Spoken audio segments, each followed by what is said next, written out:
Hey there, friends. Thanks for checking in. Good to see everybody today. Thanks for joining this live. Right now, well, we'll see. I'll see shortly. A lot of times when you first go live, it shows 0 people until it computes everything, and we'll see how it goes. But I appreciate everybody coming in today. So far, we got Tuck by V1 in the house, Andy Cigars, Johan Schuster, Chris from the 740. All right, we're off to a good start. I titled this Your Next Gun Purchase and My Next Gun Purchase. And I'm wondering if it's something that is going to be spontaneous for you and you're just going to go and make a purchase when you see it at the right price, or if it's going to be planned in advance, something you studied. You may have shot one at the range, or your buddy has one, or whatever, and you're going to go in that direction. I will tell you, I have been I wouldn't say a huge fan, but a decent fan of Canik, okay, otherwise known as Janik, right? And the Caniks that was once a budget price gun no longer is. All right, forget that idea about Caniks being budget priced. It's not. I was at my local gun store recently and I was looking at only the Caniks. I could not believe how much those have shot up in cost. The Canik TP9 Steel Rival is gorgeous. I would love to have that. But the Canik that was $300 that I remember upon its importation to the US is gone. The Rival itself is between 6.25 and 650. 10 10 years ago, that would be $350. Okay. I know inflation's different, but it's so much money. The idea was when Canik first came around was that you were going to save money and get equivalent quality. Many people would say better quality. That was the concept. Not anymore. If you see a Canik you want, expect to pay between $400 to $800, and I'm not even joking. It's crazy. Garage Guy, Fluffy, J Mock, look at this. What's up? Rick Reed, Mike McClune. Wow. Joe Boy.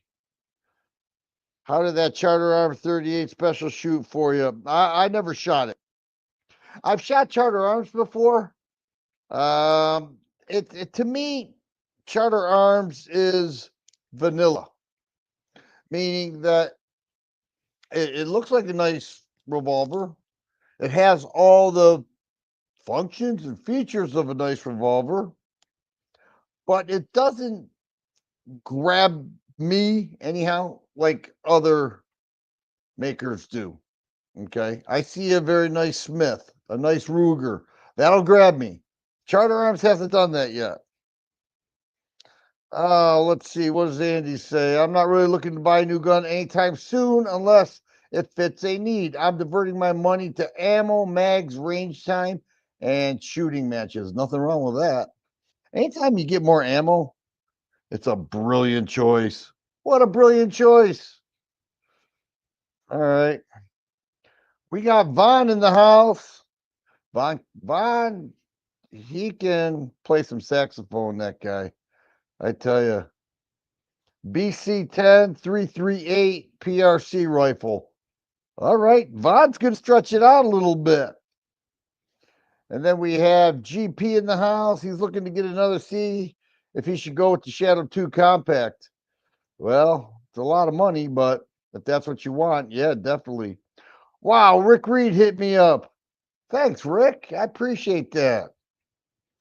Thanks for saying great content. The comment would have been enough, honestly, but the $10 certainly helps with my ammo costs. I really appreciate that. Thank you. I swapped the CZP-10S for a Gen 5 Glock 19.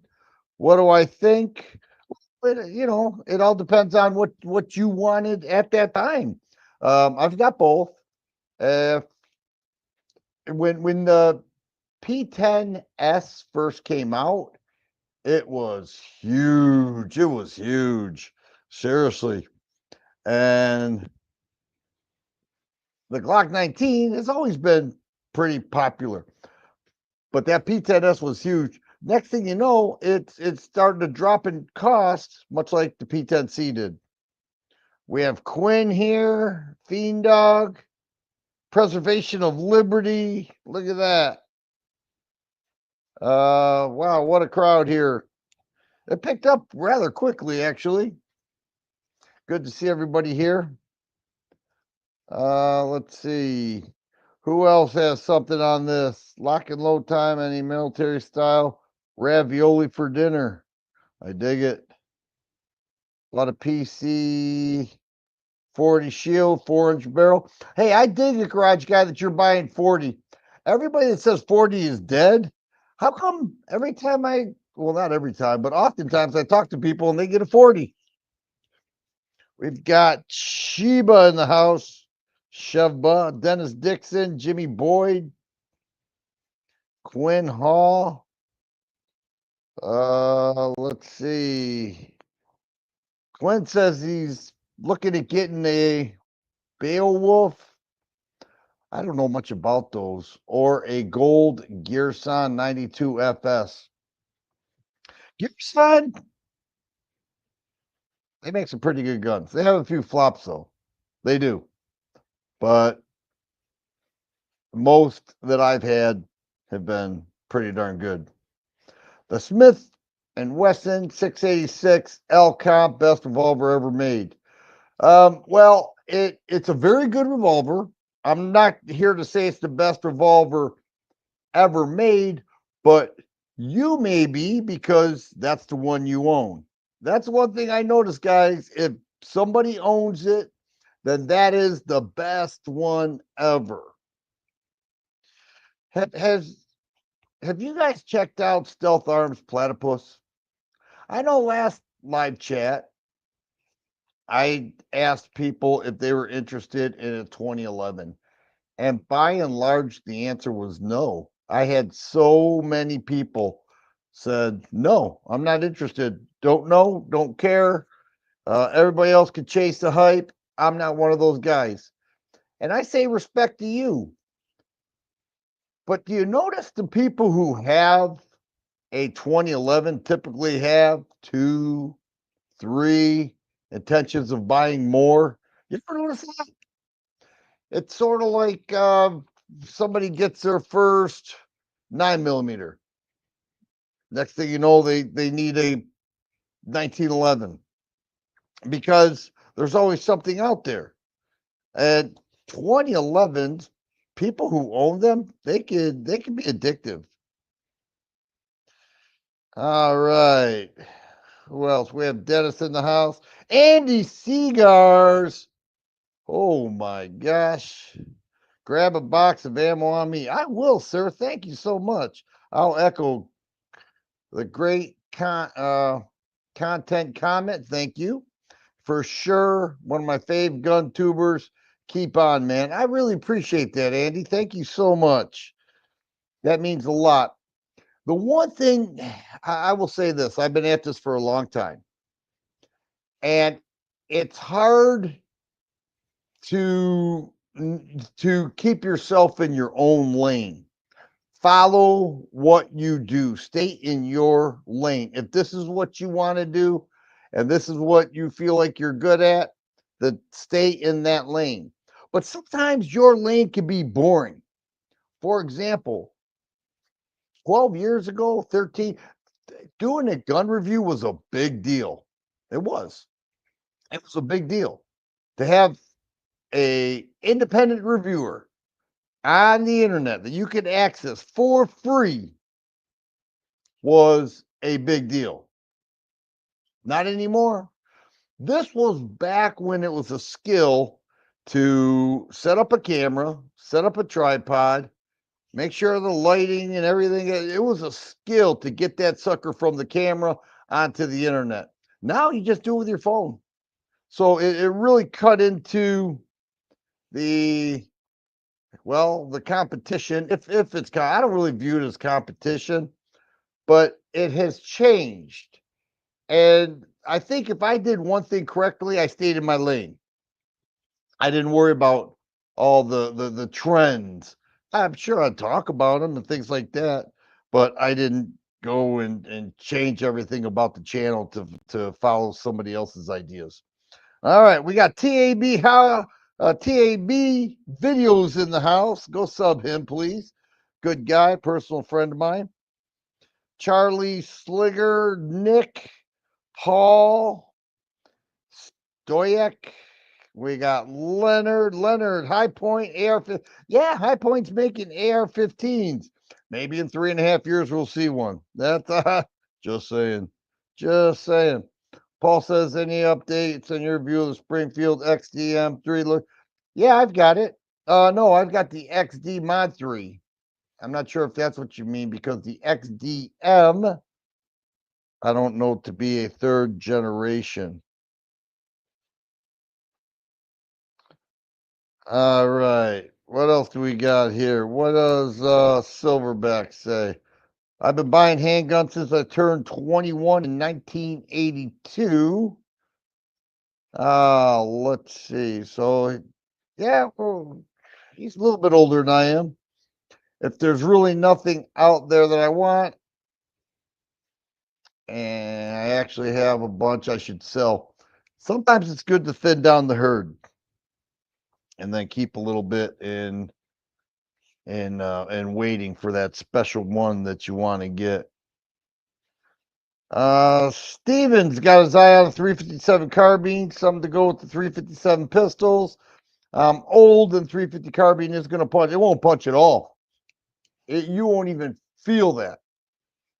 If you go with the Henry, I have an older Remington Marlin. You go with the current Marlin, even the Rossi that I had. I made a video on that. I would not. It's pretty cool, but it's too hard to load those rounds. It really is. Smith & Wesson Equalizer, probably my next. After that, I'm thinking about a MAC, Military Armament Corporation, M1014 Beretta A300 pistol, selling a CZ75 PCR. Really don't like how small the slide is. Oh, man. He's selling a CZ, everybody. Let's get him. Oh, boo. People on this channel love CZ. Okay, Paul, you're right. The Mod 3. Yeah, I have it. It's good. It's good. For an MSRP of $325 to be optics ready, flat trigger, new grip, new serrations, 16 round mags. Yeah, it's good. I tell people when they say I want to get my first handgun, I don't know which one to get. I say get the Springfield Mod 3, XD9 Mod 3. What a deal. What a deal. All right. It's Sligger. Sorry, Sligger, an old German name from the time. See, I'm wearing my glasses this time. Before I would take them on and take them off and everything. I just can't see it, so they move so fast. So I'm just keeping them on. All right. Rick Reed Fowles Garage Guy 879 channel.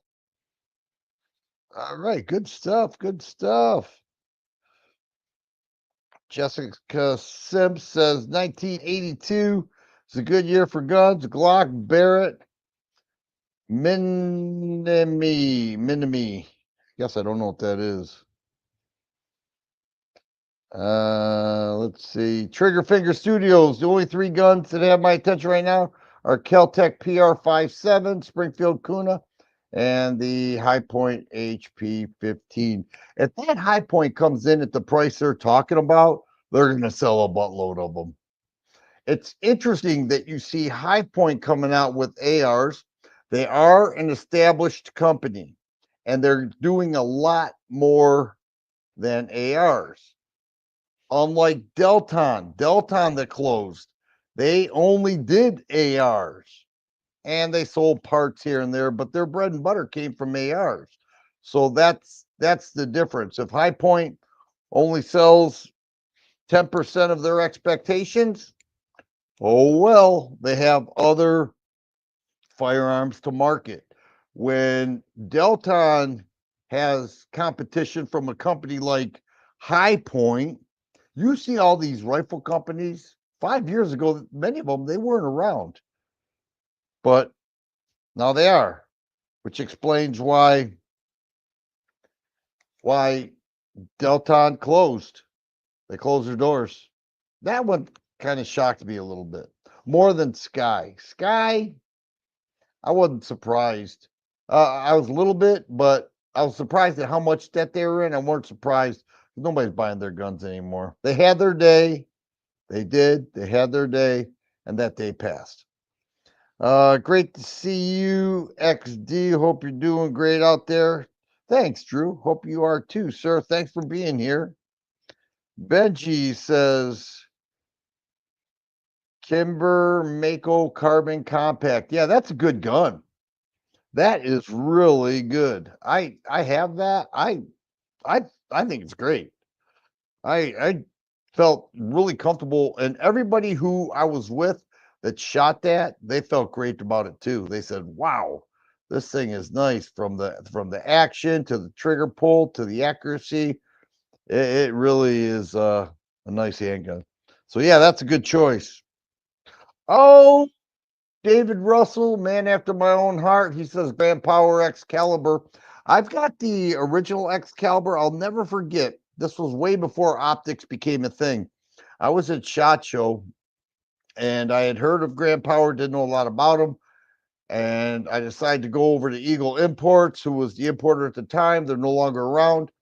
But Eagle Imports, they were pretty big at the time and they held Grand Powers. And I went and felt that Excalibur and said, my goodness, I think I'm in love. And I still have it.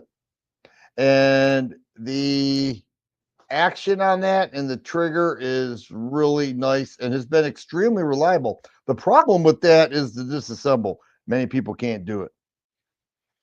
They can't do it. You need a full two hands and you need some hand strength to do it. But once you get it, it's not too hard. This, Leonard, my thoughts on suppressor bill passed in the House. It dang well better. I tell you what, are you noticing the amount of companies that are now making suppressors? You're seeing them all over. They're just really getting competitive. You take that off NFA, and the Senate better do their job and vote on this thing without line iteming it out, which could happen because the liberals will do that. But the suppressor market, I see it going up a little bit because a lot of people have wanted them. And then I see it being a little more steady, but a lot easier to get. If you have $1,000 in your pocket, are you going to buy a gun or are you going to buy a suppressor and go through all that nonsense, knowing that 20% of your purchase is going to the government? And that's not counting the tax. There's also tax, a sales tax. And you go through all this stuff with the pictures and I've done it. One thing I want to caution you though, for those who say I want a suppressor, not everything is direct thread. I've got a Silencer Co. Omega 36M. It's got a bunch of little attachments to it. Okay. And I need more. I need more to do what I want with it. So these attachments, an ASR mount on a rifle, that's great. You just put it on, twist it on, and there it is. You have it perfectly centered. But with If you want to go handgun, fine. I would suggest get a multi-caliber, one that's a little bit bigger, still hearing safe at the smaller rounds. But not everything's a direct thread. So if you intend on paying this, and then later you realize I need all these parts to do what I want to do with that suppressor, those are not cheap. It's like owning a motorcycle. You can get tires on a vehicle, but if you get tires on a motorcycle, it's like more than it is on a vehicle, even though tires are 5 times bigger because it's a specialized industry. Let's see. Yeah, a lot of that had to do with, well, here in Michigan, $1,100 max. The Scorpions, they came out with various generations. Now, they're not like Glock calling it generations, but they're tweaking it here and there, and they have done that since its launch. So it went up to about $1,500 here in Michigan. I didn't see it that much. It may be where you're at. That's high. $1,200 is right around the average from what I see. And that is why so many people, I think, went out and bought the Springfield Kuna because that came in at a grand MSRP, closer to 900 local gun store. Um, so yes, they went up. Some of that is tariffs. It is. When I got the Shadow 2 carry-in, I contacted the guy that sent it to me and I asked, what's the MSRP? They said, we have no idea because of tariffs. So if they're paying more, it's going to be sent to the consumer. That's for sure. All right, what else do we got? Boy, I'm way behind. We have Derek Riviera here. He says, love your videos. Thanks, man. I love your support. You can still get a 350 Canik, but it's not going to be the newer model. Yeah, that's true. Uh, But there are other ones. Okay, okay. Let's back up. I don't know if you've been in this as long as I have. Perhaps you have. I don't know. I'm not trying to be disrespectful, but they came out of the gate at an MSRP of $300, much like the PSA Dagger, and you could expect to pay around 275. Those days are over. The 350 Canik is like going to your favorite cheeseburger joint where you want to get the double smash burger with extra bacon and extra cheese and you name it, and ordering a medium done hamburger with just a bun. You feel like there's something missing there. And then when you go find what's missing, you could add another $300 to it. That's my problem with Canik. And I have a couple Caniks. I recently got rid of one. Grand Power, good stuff. Yeah. I still have two of those. I had three. I have two now. Let's see. I own a shotgun. Yeah, shotguns. One thing about a shotgun, especially the older ones, you should get longevity out of a shotgun. There's no doubt about that. Longevity should happen. Value probably won't. There are certain historic rifles. There are a lot of historic handguns that actually increase in value. Look at an original Colt Python. Okay. Look at, well, I was going to say, if you look at the Mosin Nagant, those are selling for $350, $400. I remember they were $79 and you can catch them on sale for $69. Browning High Power, another good example. They make copies. But they are the originals still hold a lot of value and will as it goes in. Have I ever had a negligent discharge? Yes. Yes. And I I had it at the range, but the safety rules, well, perhaps if it was negligent discharge, not all the safety rules were adhered to, but I did have the gun pointed down range in a safe direction. But yeah, I grabbed the gun with the trigger and shot it. I've done that. More than once too. It's been a long time. It's been a real long time. When I say long time, I mean 8+ years. But yes, I have done that. Let's see. Glock 36. That's funny. Drew says Glock 36, two main EDCs. Glock 36 used to be one of the most popular Glocks in 45. Now you never hear about it. The Glock 30, that's the double stack,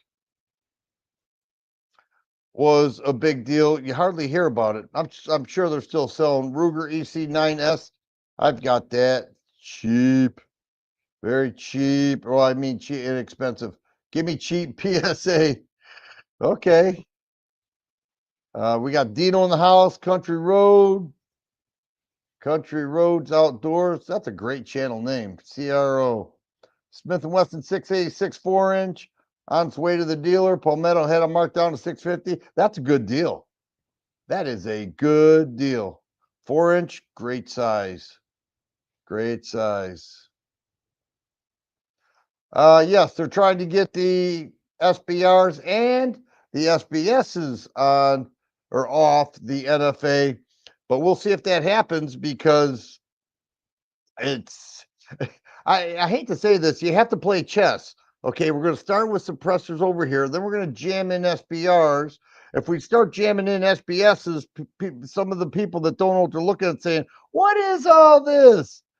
Is this a spending bill or is it a empowering gun bill or empower?" Yeah, so uh, yeah, here's the hoping. I hope so. Let's see. Andy says suppressors are great, but Dan is right. You got to do your homework. Direct thread, handgun. You'll need a piston, Nelson device. Yep, and Silencer Co. calls it a Charlie device. They call it a Charlie. And yeah, so that Charlie device is about $100. An ASR mount to put on a rifle, $100. If you're going to be the type of person that buys a suppressor and says, "I put an ASR mount on this rifle and that suppressor will live on that rifle," well, that's good. That's a good plan. But don't get addicted to suppressed shooting because all of a sudden you're going to have another rifle you love just as much and you're in for another $800 to suppress that one too. If that's cool with you, hey, it's cool with me. But you could get another ASR mount, install that, and then swap them out. That's the difference. Okay. So if it's going to live on that rifle, hey, I dig it. I got a I had so much going on with suppressors, and about three of them I just for some reason I lost interest in. All right, what we got here? Old plain face. He has a GX4 carry. That's the best GX4, in my opinion. Maybe it's because it's larger. Maybe because its optics rating has 15 rounds. Maybe because it has that GX4 trigger. But he ordered a Mischief Machine Commander frame and a Lakeline compensate. Dang. Talk about doing up a Taurus. Hello from Michifornia. Ah, that's why I'm out of there. I don't know if you know Michigan Prep 231, but I was born and raised in Michigan, lived there all the way till last year. Couldn't take it anymore. Moved 1 hour south of the border of Ohio, and this place is freedom galore. Freedom. It is. It's great. I love it. Let's see. Why isn't this working here? Nick says, "What is your EDC? Semi and or revolver?" My EDC is not a revolver. My EDC is a 9mm semi, very standard. I carry the Hellcat. In summer, I'll carry a car more. I am still getting used to the car X9, and I treat that to a higher degree if I'm going to carry it. So I want to make sure I get a lot of rounds through it. So far, I haven't done that yet, but I plan to, and I want to give that a go. And I've been doing a lot of OWB, a lot of it. It's so easy. It's so easy. My whole life, I'm jamming guns down my pants. OWB, baby. Well, summer's going to be a little harder, but um, your dress, your attire changes. The people in the South say, what are you talking about? It's all the same to me. Well, up here in the North, we have to deal with that. Jeff Roberts in the house. He bought a Mosin in 2010 for $149 at Cabela's. Actually, Jeff, you overpaid. Dunham's was selling them for maybe 89 bucks. I remember seeing them for 69 bucks. Plus, you had to scrub the crap out of them. All that Cosmoline oil. Okay, Drew Dess. He says, yep, capacity. It's a capacity. Yep, eight rounds. Yeah, that I think that's Glock's first single stack. I may be wrong. Maybe wrong. Okay, Tisa Stoger has some pretty good. That's true. Yes, both have really. I remember TSS.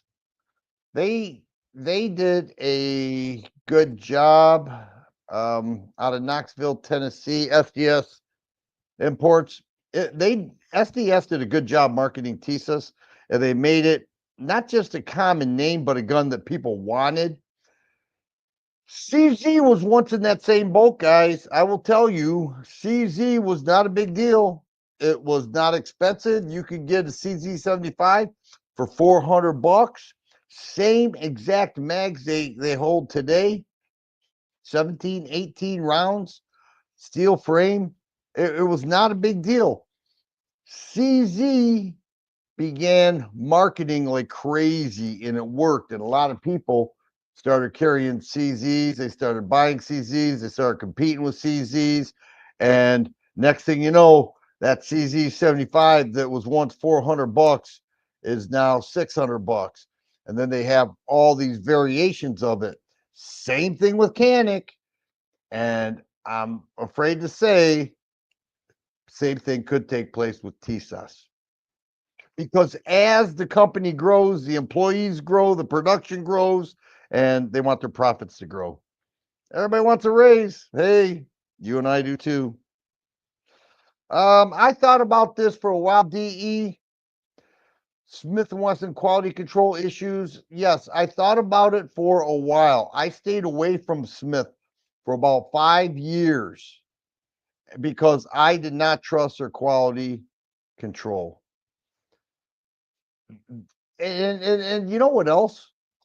When you move, they moved to Tennessee. When you move and you're picking up a machine that makes a part to perfection, that machine is on a perfectly angled floor, whether it goes a little bit this way, a little bit that way, however it's balanced, it works perfect. You take all those machines and you move them to a different warehouse.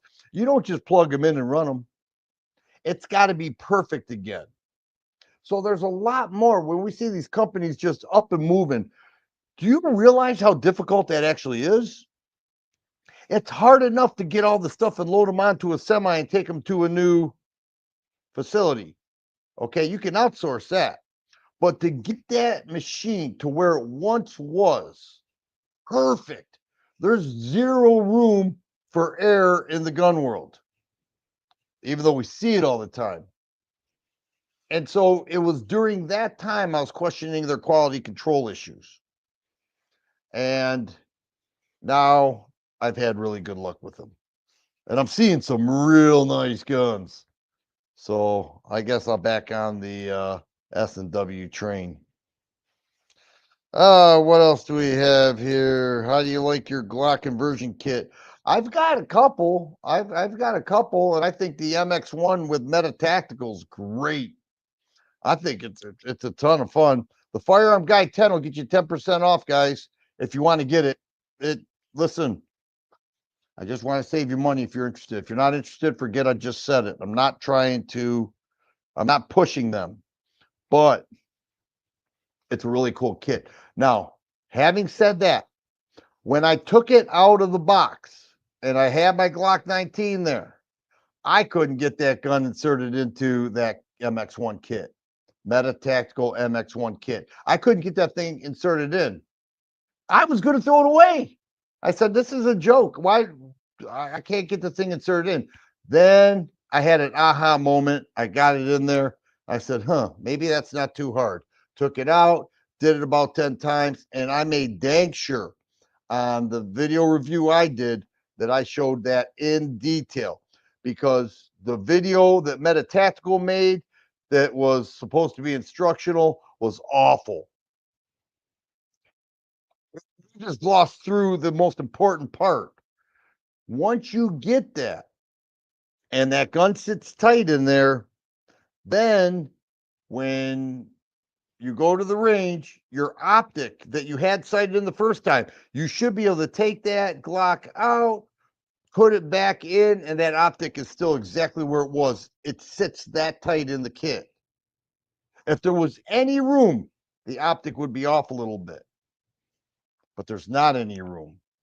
And if you see the way it charges, it's got this U shape that goes, so you got the barrel here, and then you got the top of the slide that goes around that. This U shape takes it and pulls it back like an AR, and that's how it charges. There's no room for air, none. And so, yes, I do like the kit. That was a long explanation of it. Tomcat says, yeah, it still has to get through the Senate. Yep, and the Senate has a way of taking things out and sending it back to the House. So we want to, I was on Gun Owners America too, sent to my senators. I'm in Ohio now. I'm not too worried about how my senators are going to vote on this. Okay, they are staunch conservatives. If I was in Michigan, I'd expect 2 no's. I'm in Ohio, I expect 2 yeses, but I still sent it in. All right. This is a cool gun, the Bodyguard 2.0. That's a good example of Smith kicking it up a notch. The 2.0. I will say the original Bodyguard, I couldn't stand that thing. I tried. I know people who threw them in the pocket in the summer, especially. I could not stand that thing. And I want nothing to do with it. The 2.0, like night and day. You ever carry a 380? Yeah, on occasion. I try not to. I try to stick with a 9, but I've carried 45. But summer months, yeah, you got to balance. You got to balance printing, which I care a little bit about. Okay. I used to say I don't care about printing at all, but at the same point, I don't want to get tackled by 2 dudes and somebody steal my gun and run away or shoot me with it. So yeah, you want to be a little more discreet than the grumpy attitude I used to have. Have you ever heard of the 8mm Remington Magnum? Yes, I've heard of it. If I recall, it's sort of like a 7mm in the historic side of rifles. Correct me if I'm wrong, Country Roads Outdoors. I may be mixing up my millimeters. 120 for a Mosin. Do you guys realize how powerful a Mosin is? And that 7.62 54R ammo. Do you guys realize how powerful that is? That caliber was made to be standing 1,000 yards from the enemy and both countries shooting it back and forth trying to kill each other. And they'll go further than that. That is unbelievable. And I remember when I first started learning about Mosins, the ammo was cheap, all Russia steel, corrosive, and the rifles were cheap. And I said, how is it that you can go buy an AR-10 and spend $1,200 Competition wasn't as fierce as it is now. Don't forget. So you spend $1,200 on an AR-10, or I could go to my local gun store, pay $80, get a Mosin Nagant, get a 440 pack of that Russian bulk X40 X 762 by 54R X54R, and I'll perform that AR-10 times 2. And when you add the price in, now, before you correct me, I understand it's a bolt action versus a gas gun. Okay, I get it. I'm talking about the round in a single shot. It's amazing. It's amazing that the rifle that is so strong, and you could take a part off of that and replace it with a different part. That's the one thing that Mosins have. Glock guys will brag about this. You could take a Mosin from the battlefield that maybe shot up and stripped the parts that are still usable and use those parts on another rifle, even if it's a Finnish gun, if it's a US gun, if it's a China, if it's a Russia, you can still do it with those. That's amazing. And they're selling them for $69 with incredible ammunition ballistics. And the ammo was cheap. All that changed. I'm just blown away by it. Yes, the Glock 36 was. Oh, thanks, Garage Guy. Thanks for confirming my original thought. I wasn't sure about that when they came out with the single stacks, first 380, then 9. Everybody's like, "Oh, Glock's coming out with the single stack." Hello, they've had one for years because that Glock 36 has been around for a while. All right, what does Drew said? Literally found the channel by looking for reviews on his first EDC, the P10S.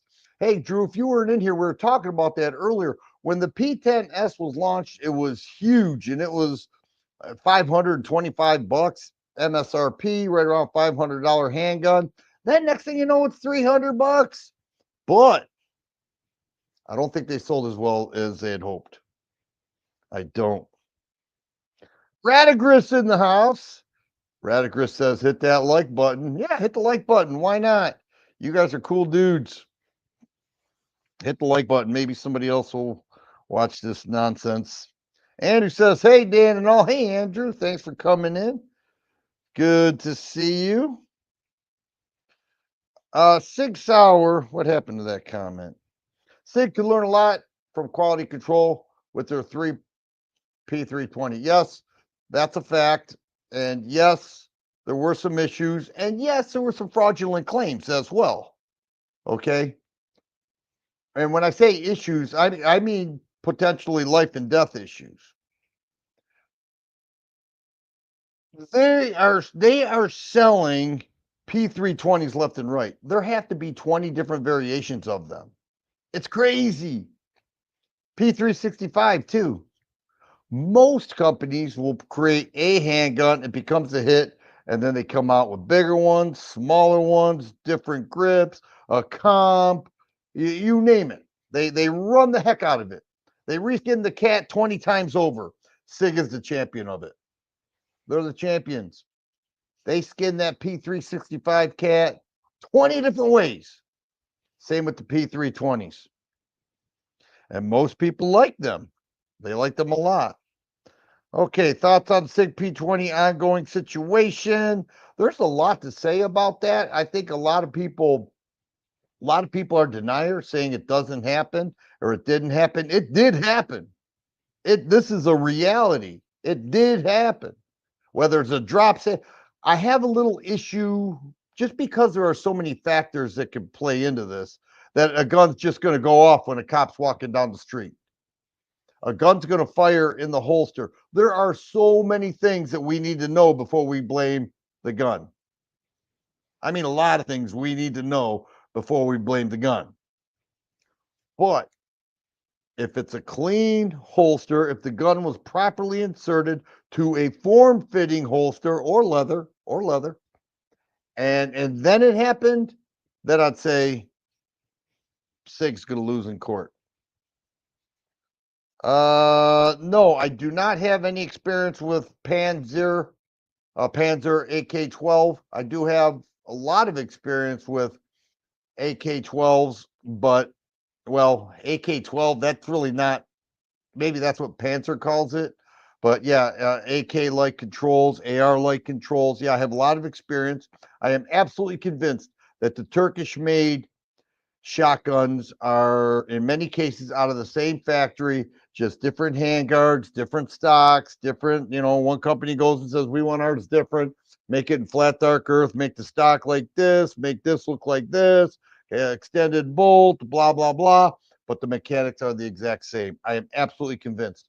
And I'm also absolutely convinced that these Chinese pistol optics are made out of the same factory too.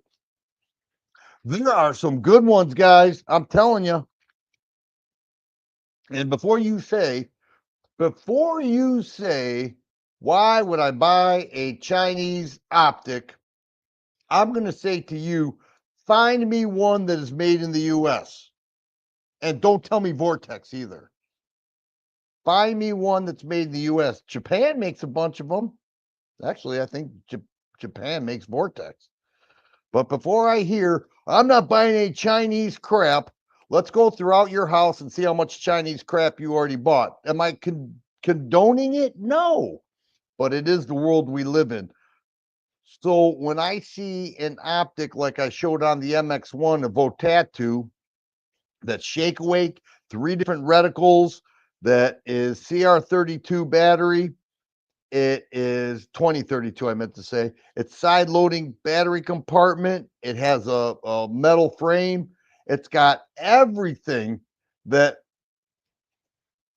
are the most desired features of a red dot for 120 bucks. That's pretty good. Holosun has fallen into the same thing that Canik did. It came out at a good introductory price where people said this is a great alternative to a Trijicon RMR. And then they get popular, they build their staff, they build their production, they raise the cost. These cheap Chinese companies are offsetting some of that. All right, CAA. Okay, so here we've got a battle of the Glock kits. I wish I had more experience with the MCK. I don't. The MX1 really good, really good, and that's something worth mentioning. The MX1, you can't put a suppressor on there.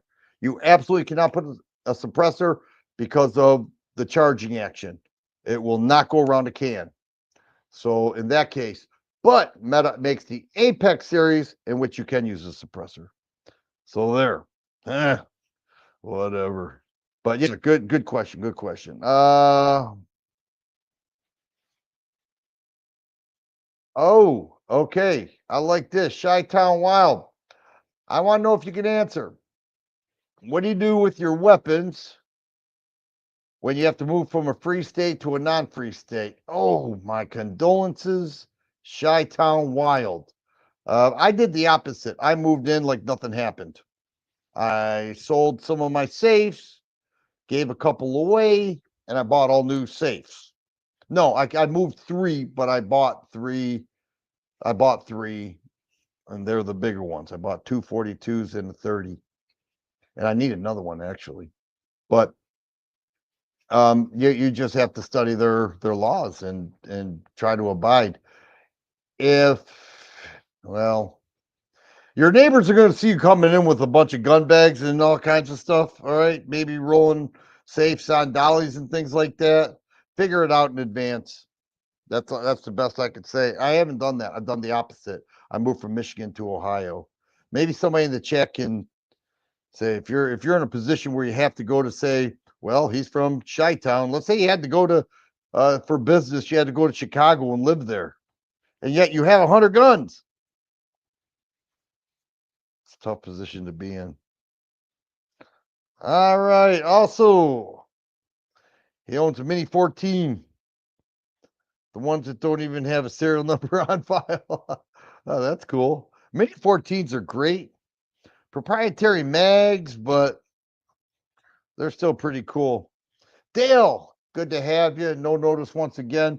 When I do these lives, I usually put the notice out in the morning. And so I don't do it a week in advance because I don't know what's going to happen a week.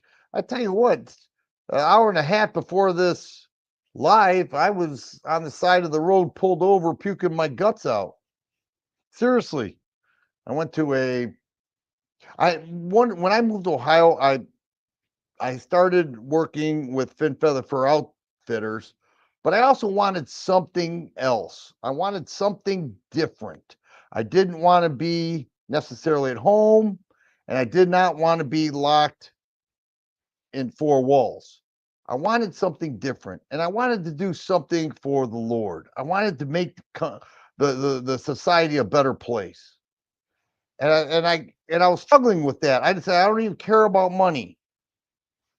I always care about money, let's face it. But in this case, I didn't because I knew I could make it with my retirement and what I'm doing.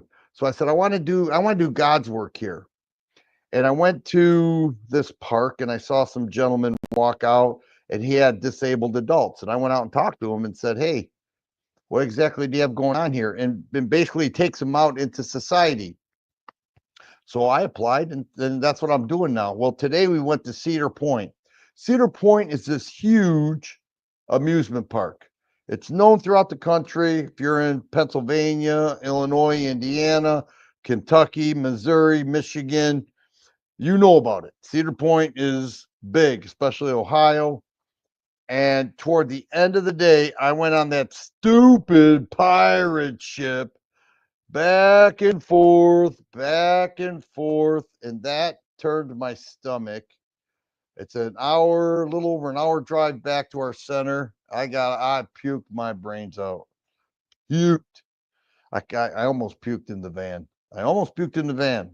That's when my mental toughness came in. I just closed my eyes, act like I was sleeping, and I mentally trained myself that everything is fine. And then the very second I let that go and said, "Oh my gosh, my belly hurts," it got worse. So I had to bring myself back to that. That's mental toughness, guys. I'm not saying I'm great, but I know about it. And I had to do it, or I would have puked all over that van, and it would have been ugly with a bunch of people in there too. South Dakota checking in late. Welcome, Bob. Good to see you. Thanks for being here. Jerry Johnson says CZ for life. And here we have Jessica Simp says 762 X54 rim, the oldest modern cartridge still in use today. And a tough cartridge it is. Wow. Clean your gun, though. It is corrosive ammo. All right. What does Radagris say? Oh, Radagris says 3 centuries still serving. I'll dig it. Here we got some internal. Okay, so CRO saying 357 neck down. Okay, so it's 32 caliber. Gotcha. Okay. No, I don't know about that. I suppose I was like, some people think a 10 millimeter is just a little bit bigger because it's bigger than 9 millimeter. No, it's a lot bigger, a lot more powerful. The 7 millimeter historic rifle, I got confused with the 8 millimeter. And you have to admit, that's a tough one. All right, what do we got here? Here we got, I tell you what, the Philippine people, the Filipinos, you know, one of the things every YouTuber struggles with is retention time.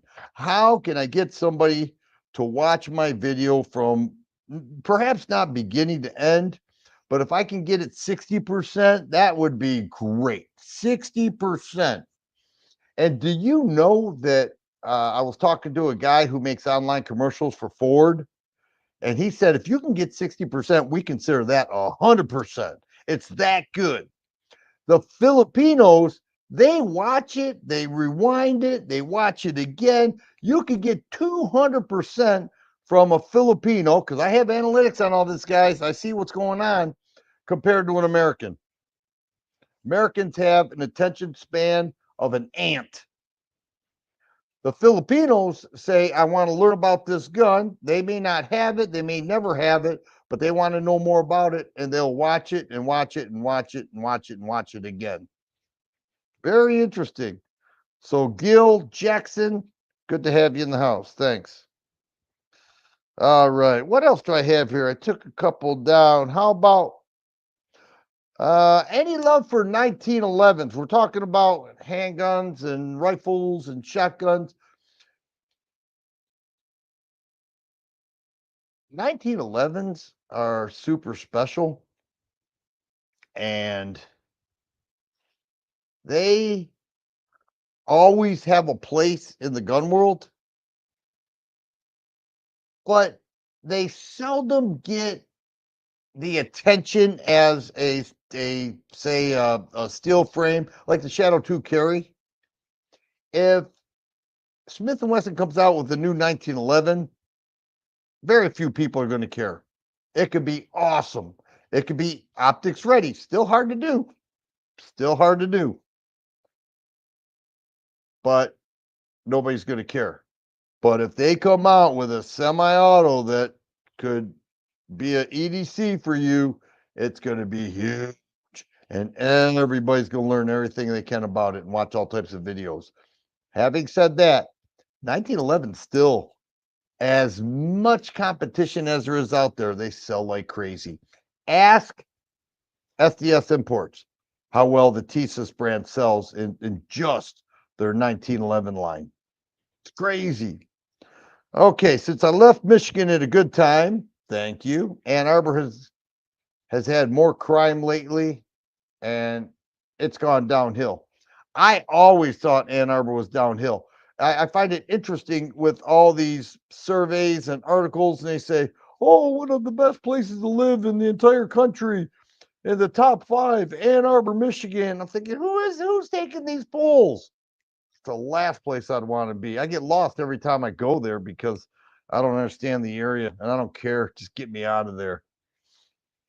But yeah, it's gone downhill. I'm uh I'm good where I'm at. I'm still in Michigan a lot. I love Michigan. I love the people. I think the landscape is gorgeous. I love all the water. I still have a place up in northern Michigan on the water. I still have a rental house in Michigan.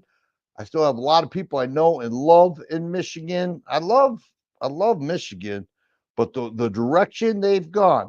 It started out a little bit here, a little bit there, a little bit there, and then some wacko women got in there, 3 wacko women, and I'd say they ruined the state. Okay, Buzz Solomon in the house. He says he didn't like the way SIGs reacted to their customers in the 320 matter. Well, we talked about this earlier, Buzz. I don't know if you were around for that. There are 2 sides to every story.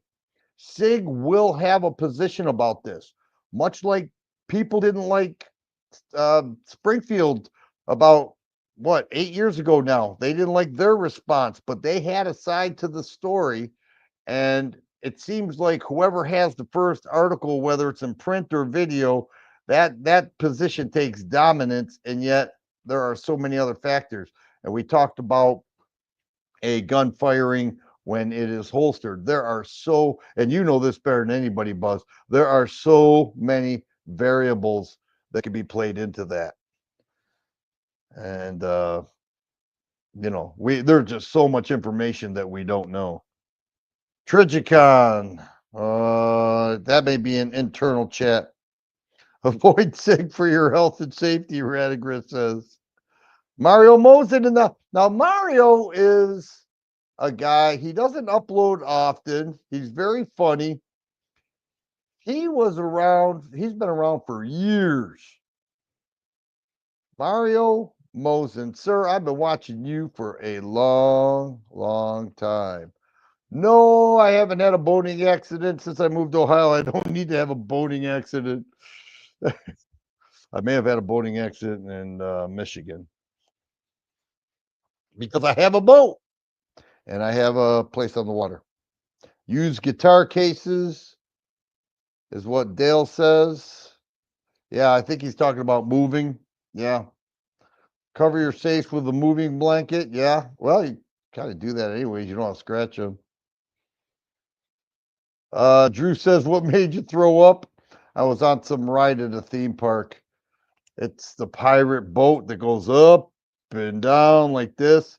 And I went because I was there with some of our clients, developmental disabled adults, and I decided to be a staff member that went on to the rides. I do this 2 days a week, and I went on the rides with them, and we had a lot of fun. Spent the most of the time raining though, but yeah, that made me puke like crazy.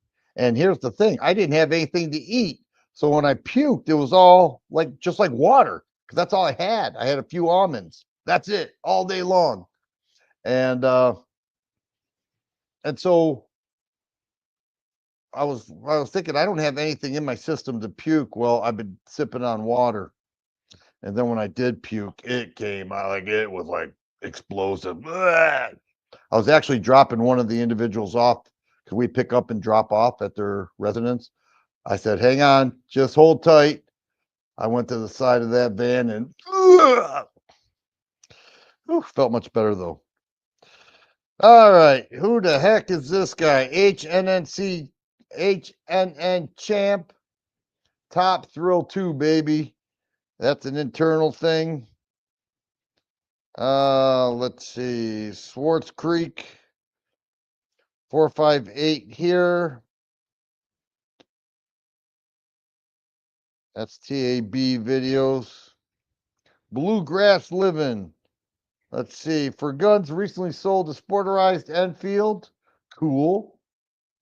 A Norinco Type 54. I hope you went to a gun show because you're going to get your best deals at those at gun shows unless you know somebody who's a collector. Use the funds to buy a Sig M400 Predator 300 Blackout. Wow. I'd say that those are pretty good moves, depending on the condition of that Enfield and the Norinco. All right, I dig it. 1 month ago, uh, won a month last year with thesis deals at PSA. Oh, I'm sure, Dale. I'm sure. This Dale says 1911. Love them. Dale Clark and Dale Kanha. I have to believe that Y is silent. Brown Drew says he got something he got 1911 from Brown Bear Customs, bought mine used, Ann Arbor Arms, beautiful white color. Wow, that's one thing. A 1911, they are beautiful. Yeah, CRO, the Rossi 92, 357 Magnum. The loading gate is about that big. The Marlin is about that big. The Henry is about that big. The Rossi is about that big. Very hard to load. I got a video on it. I talked about it. My thumbs were killing me. Rock Island Armory, 1911. Great gun for the money. Yeah, I've had good luck with some of those. Tron's in the house. What's up, Tron? Didn't see you there earlier on. Okay. Gil Jackson from the Philippines. The last time he was Michigan, year 2000. All right. And then what'd you do? Move to the Philippines? Chris DeVito, sounds like you're around Toledo, Bowling Green area. Go to Putin. I am in the Toledo, Bowling Green area. What's Putin? I'm still learning the area. I've been here 9 months. Actually, maybe 10 months. Love it. Is 30 super carry dead caliber? I think it is. I think it is. When it first came out, oh man, everybody's making a big deal about it. Pretty hard when you only have a couple manufacturers making guns for them. Nighthawk Customs, seriously? If you're going to buy a Nighthawk Customs 1911, are you really going to buy it in 30 super carry? No, you're not going to do that. You're going to buy it in 45. Maybe you'll get a 9mm. You're going to do something that is common. You're not going to do it in 30 super carry. And so, yeah, it's dead. You got Smith & Wesson who jumped on board. Are they even selling those guns? I don't know if they are. I'm sure they sold a bunch at first. High Point jumped on board, but keep in mind, the YC9 took 3.5 years from its original plastic model that I had in my hands. I drove down to Dayton, Ohio to check that thing out. It was a plastic model pieced together. I said, this is it. I was hoping to hold on to a gun. They said, oh no, we're not even at the prototype stage. But they put it out there, and articles were written, and videos were made, including me, and everybody was waiting. Then they came up with this online vote for a name, and the Yeet Cannon overwhelmingly took it. And by the time they actually got it out, everybody forgot about it. And so by the time High Point came out with the 30 Super Carry carbine, everybody forgot about it.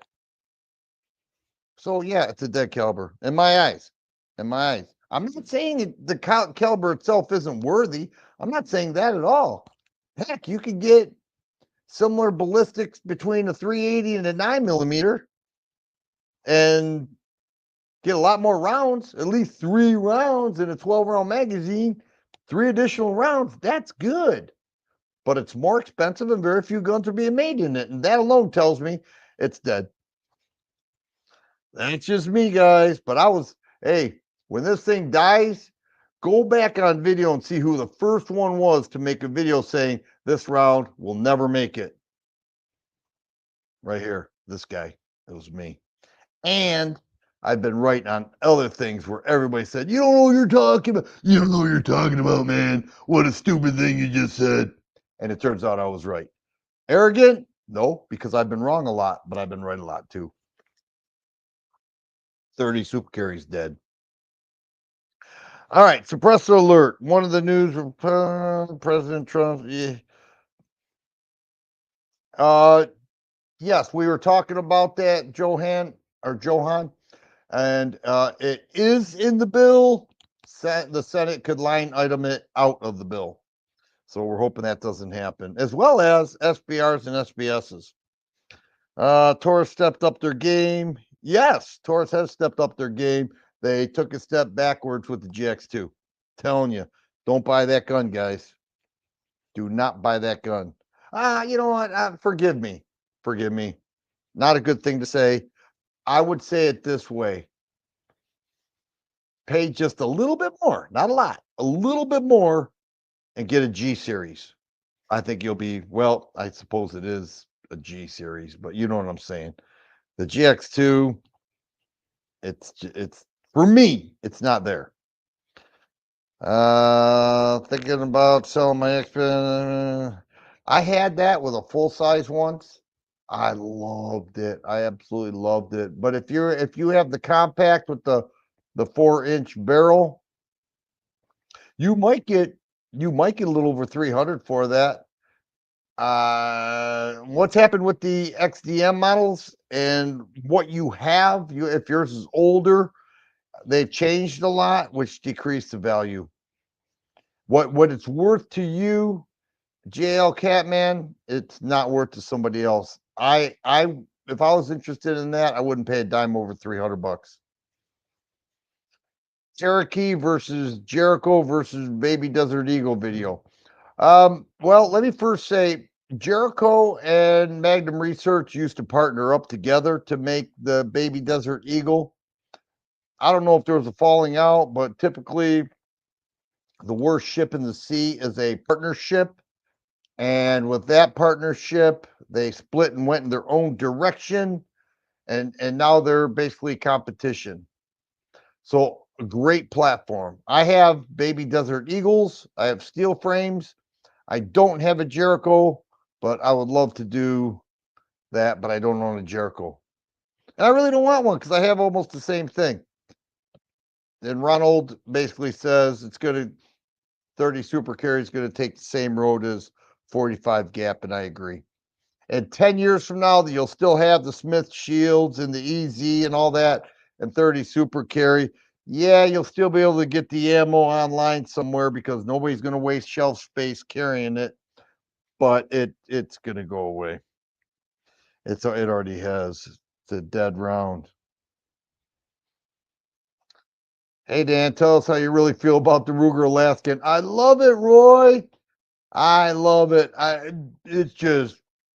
It's big, it's stocky, it's fat, it's tough. It reminds me of Mike Tyson, except the fat part.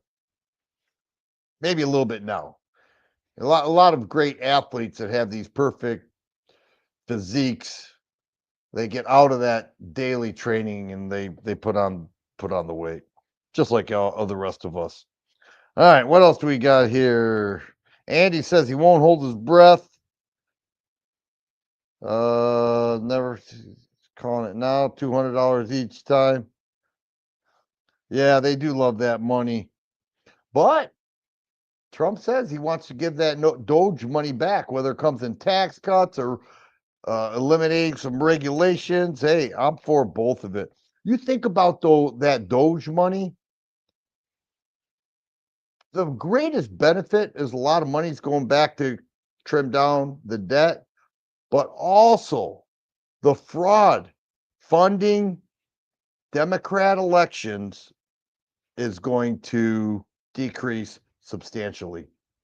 Substantially. You watch. They were fraudulently taking our money, using that money for their elections. That is going to halt. Why is one political class against cutting waste? Why are they against cutting waste? Why are they going after the person doing it who is a genius and the richest man in the world? Don't you think that's the one you would want? They loved Elon Musk because he made the electric Tesla. They're going to save the planet from all of us dying a miserable burning death. He was the greatest. But he went to the wrong side, and now they hate him and they hate Tesla. You watch, they won't have the funding. I don't know 5 liberals that would give more than $1 towards a candidate. They always seem to have more money than the conservatives. Interesting concept. Well, if you get your fat fingers into the piggy jar, taking all the money of the taxpayers through all this fraudulent stuff, and yet they're against it. Yep.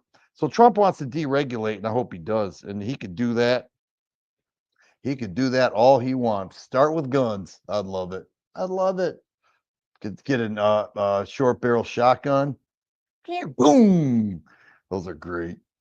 All right. What else? Some that we could actually have some capacity behind as well. I remember the Mossberg Shockwave came out. That was huge. Remington Tech 14. That was huge. You had to call it a firearm. Can't call it a shotgun. Oh, let's see. What's Mike say? Well, just when that 200 was adjusted for inflation, it would be 4,800 today's money. All right. I dig it. All right, guys. Well, hey, this was one lively chat. 89 people still in the house. If you have anything to say, go ahead and say it and I'll address some comments and then we'll close this thing out. M&P 2.0 metal, my next purchase. Get the Carry Comptron. I have it. I love it. It's great. It is great. Now, you're looking at between 950 and $1,000. You can go with the 2.0 metal. Very cool. But if you go with the Carry Comp, it's great. That was one that really brought me back to Smith and Wesson, and we were talking about that earlier. And TAB, who's in the house, he loves it too. Let's see. I thought 45. So we have a little battle. Is it 762 by 54R or 4570? Don't trust Wikipedia. Find a better source. That's a good question. 1911, love them. So do I. How can you not love a 1911? If somebody gets in front of the camera or they write an article and they say 1911 sucks, don't have anything to do with that person. Because if you don't like them, that's fine. I can accept that. You don't like them, you don't like them. You don't want them, you don't want them. I don't care, but don't say they suck. That just shows your inexperience. You know what I mean? EDC 1911. Ooh, Gil. Yeah, you're my hero, man. I guess I scrolled way up. All right, we got Tengu in the house. I'm torn between getting a side folded Smith & Wesson PCC. Those are cool. I love the way the spare mags are inserted right in the grip.